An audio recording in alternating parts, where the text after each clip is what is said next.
Para poder determinar un sitio para una propuesta arquitectónica dentro del tema de migración en Querétaro, se tuvieron que tener en cuenta distintos aspectos de investigación previa para poder enfocar las variables a un estudio en particular.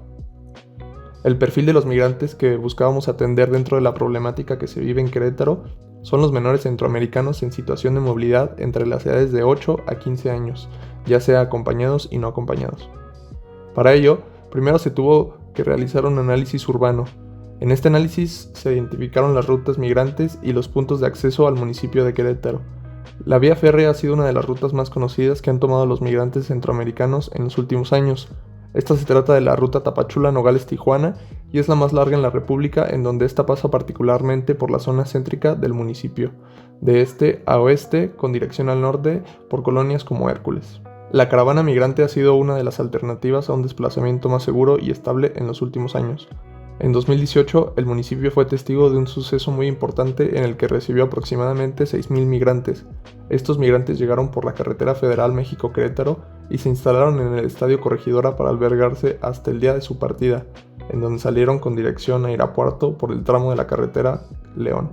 Los que llegaron por transporte público desde México llegaron a la terminal de autobuses Querétaro y Transmetro, distintos albergues que se encargan de la materia migratoria generalmente de centroamericanos, tales como Albergue General Ramón Rodríguez, Albergue Toribo Romo, Cami y Ibati, ayudaron a la organización de la llegada de estos migrantes y ofrecieron sus servicios para refugio y albergue. El equipamiento existente para migrantes que se identificaron fueron en su totalidad indirecto, puesto que estos no son enfocados particularmente a migrantes, sino que también ofrecen un servicio a la población en general, y estos son agencias de correo directo, agencias de empleo temporal, alquiler de autobuses con chofer, alquiler de prendas de vestir, consultorios de psicología del sector público, servicios de alimentación comunitarios prestados por el sector público, transporte colectivo foráneo de pasajeros de ruta fija y servicios de banca múltiple. También se mapeó los servicios de salud pública, un aspecto fundamental que puede hacer uso al momento de hacer valer sus derechos como migrantes. Todos estos servicios son de suma utilidad y tienen funcionalidad directa para la estabilidad en los trayectos de desplazamiento. Se omitieron servicios como el de educación, ya que nuestro enfoque está dirigido hacia algo temporal, por lo que no podrían continuar su formación educativa de forma continua y progresiva durante su estadía en México. Posteriormente se realizó un área de influencia en distancia de desplazamiento a pie para los recorridos de 5 minutos, 10 minutos y 15 minutos, para los puntos de migrantes, la vía férrea, los servicios de salud y los servicios de banca múltiple. Fueron seleccionadas estas variables puesto que estas son determinantes a la llegada de dichos migrantes y la forma en la que transitan a pie en la ciudad. También se indicó la jerarquía vial mediante una clasificación de rutas de ciclovía, rutas de transporte público, vía férrea y la vialidad entre manzanas. Después se pasó a generar una posible área de intervención en el cual, visualizando las coberturas, rutas y equipamientos, se pudieran entender mejores los lugares para poder pasar a lo particular del estudio de un sitio. Esta selección de área cuadrada fue de 1,5 kilómetros. En estos mapas se incluyeron una serie de variables para poder comprender el lugar y realizar un juicio sobre qué terrenos baldíos se podrían llegar a utilizar. Para empezar, se visualizaron los predios de la zona y las curvas de nivel para obtener todas las manzanas de la zona y ver cuáles están relacionadas con las variables dentro de esta zona de estudio. Para los riesgos naturales se incluyeron las siguientes variables: zona de inundación, caída de bloques, deslizamientos, fallas geológicas, fallas de subsidencia, fallas y fracturas, hundimientos, industrias de alto riesgo, plantas de tratamiento de agua y tiraderos rellenos. Sin embargo, se encontró que la zona solamente tenía riesgos de inundación, generalmente en sus orillas superiores e inferiores. Para los elementos naturales se tuvieron árboles, áreas verdes y cuerpos de agua incluidos. Las variables que se pudieron encontrar fueron una gran cantidad de árboles, ya que esta zona se encuentra cerca del centro histórico y el mantenimiento que se le da a la presencia de estos árboles es alta. Para el suelo de conservación se integraron muchas variables, en la que solo se identificó en este mapa una de las 11 variables incluidas, en el cual era que la zona se encontraba en suelo urbanizable permitido, una variable de suma importancia para poder intervenir con el proyecto arquitectónico.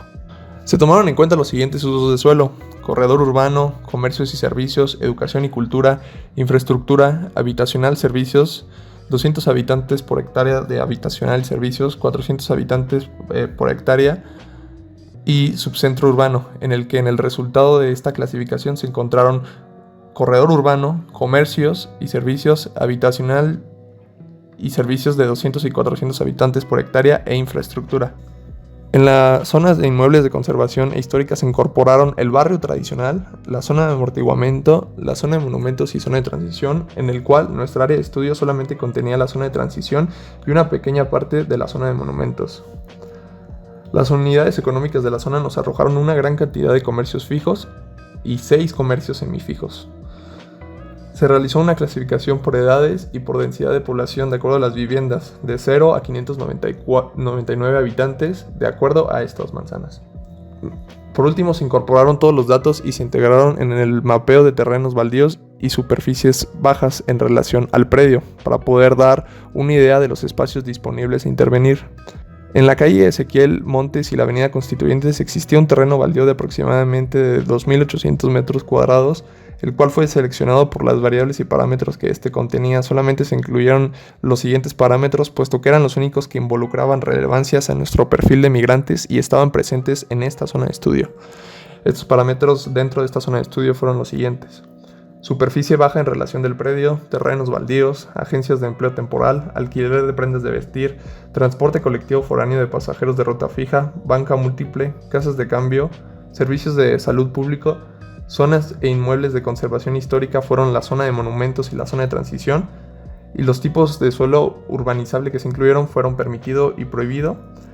Y para la zona de estudio fue la zona de estudio urbana, y finalmente se incluyó la zona de inundación. Para el predio seleccionado, mencionado anteriormente, tuvimos los siguientes parámetros. No tiene riesgos de inundación, se encuentra en la zona de transición, es un tipo de suelo urbanizable permitido. Las agencias de empleo temporal, alquiler de prendas de vestir, transporte colectivo foráneo de pasajeros de ruta fija, la banca múltiple, las casas de cambio, los servicios de salud pública están muy cercanos a esta zona.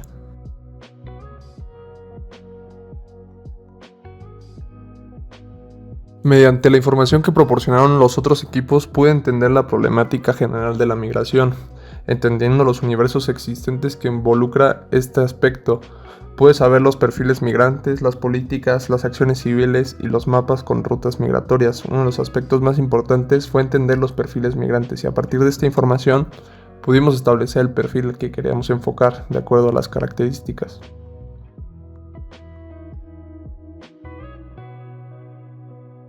El proyecto que mi equipo y yo presentamos implica tener un asesoramiento legal que permita no solo ejercer los derechos básicos y de protección hacia los migrantes, sino que sirva de lugar para el desarrollo integral de los niños, para la reunión con sus familiares de origen, o que sirva de guía para tener un desplazo seguro, legal y respaldado.